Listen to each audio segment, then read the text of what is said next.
Bonjour, dans cette vidéo, je vais vous parler de l'œil, de son modèle réduit, de son accommodation et de ses défauts, et plus particulièrement la myopie, l'hypermétropie et la presbytie. L'œil est l'organe de la vision qui peut être facilement modélisé au laboratoire par un ensemble diaphragme, lentille convergente et écran. En fait, l'œil est composé d'un ensemble de milieux transparents, mais on considère que le cristallin, c'est lui qui joue le rôle le plus important en ce qui concerne la réfraction des rayons lumineux. Dans sa modélisation optique, on l'assimilera à une lentille convergente. L'ensemble iris plus pupille joue le rôle d'un diaphragme.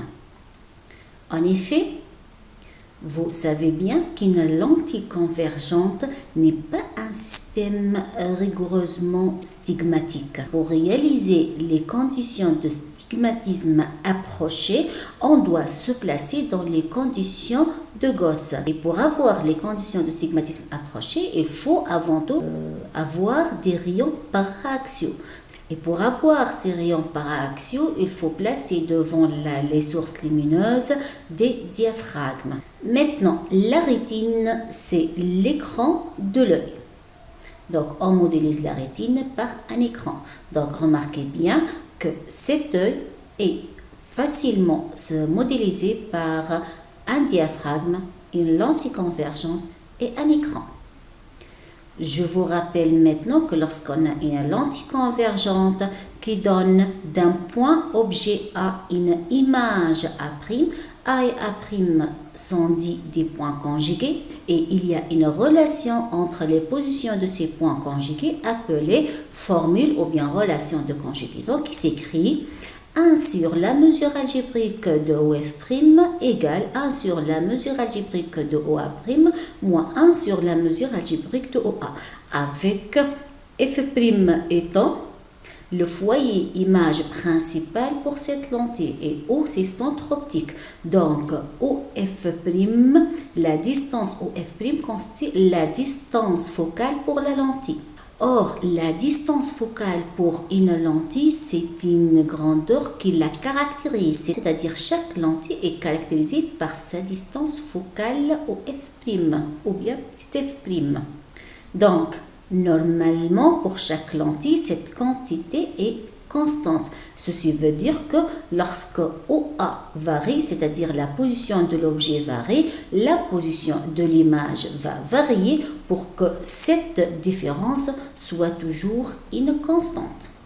Pour comprendre ce que je suis en train de dire, je vais prendre la même lentille et dans la même position, regardez cette même lentille, regardez les positions de F et F'. Donc, ces deux lentilles sont identiques, mais ce que j'ai modifié, c'est la position de l'objet. Et une modification de l'objet, regardez l'image associée où il est placé. Donc, la position de l'image a été modifiée de cette position à celle.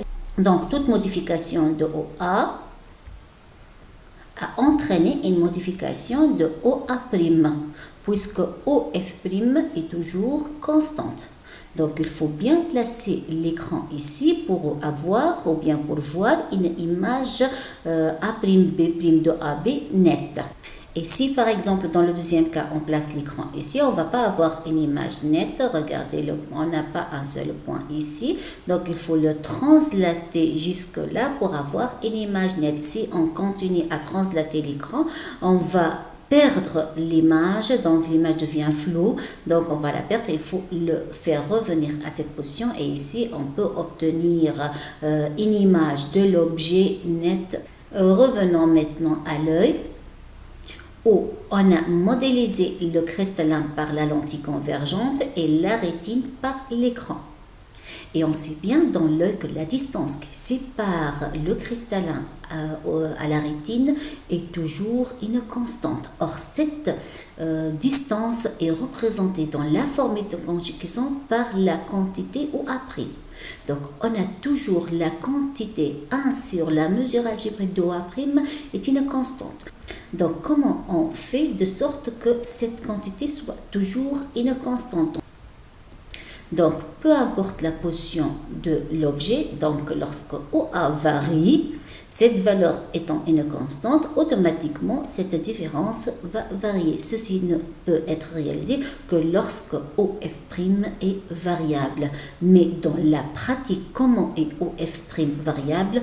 En fait, si on revient à l'œil et on revient au cristallin, on a de part et d'autre du cristallin des muscles et des fibres qui, lorsque l'œil voit de loin, donc lorsque l'objet est placé à l'infini, l'œil normal bien évidemment, donc ces muscles sont relâchés et l'image est bien nette sur l'écran.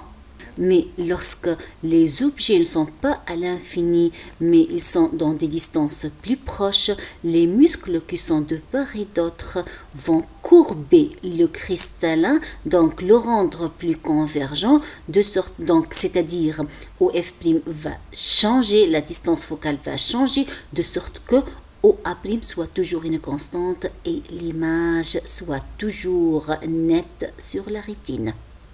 Ce phénomène, en fait, de faire courber le cristallin est appelé phénomène d'accommodation. On dit que l'œil accommode, donc c'est l'accommodation. Lorsqu'on observe des objets qui sont placés à l'infini, l'œil est au repos, elle n'accommode pas et l'image est bien placée sur la rétine.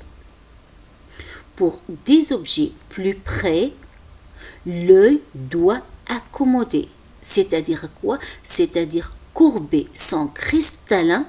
Remarquez la différence entre la forme de cristallin pour qu'il devienne plus convergent et l'image soit toujours nette sur la rétine.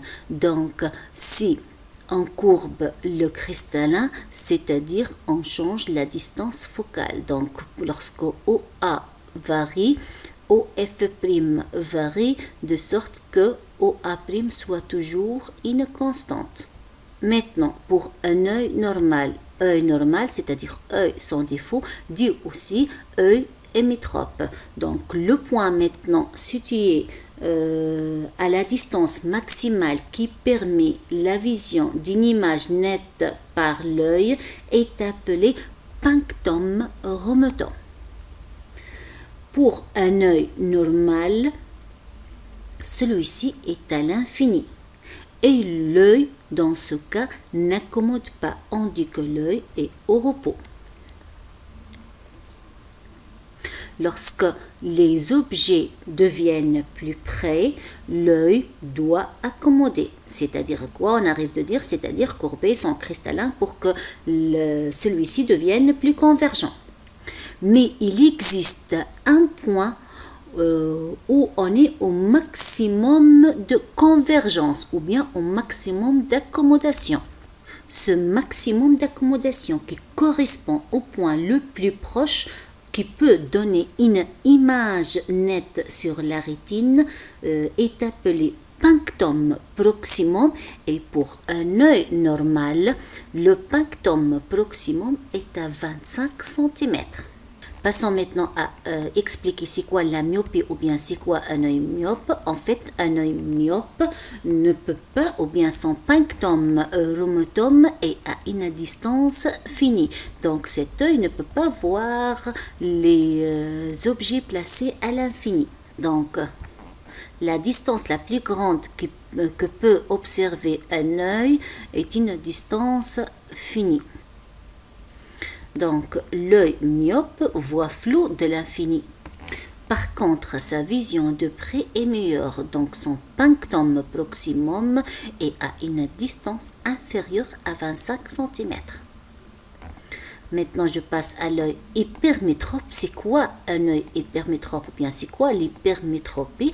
Un œil hypermétrope voit de l'infini d'une façon nette. Donc, son punctum remotum est placé à l'infini. Mais l'œil n'est pas au repos. L'œil, avec ça, l'œil accommode.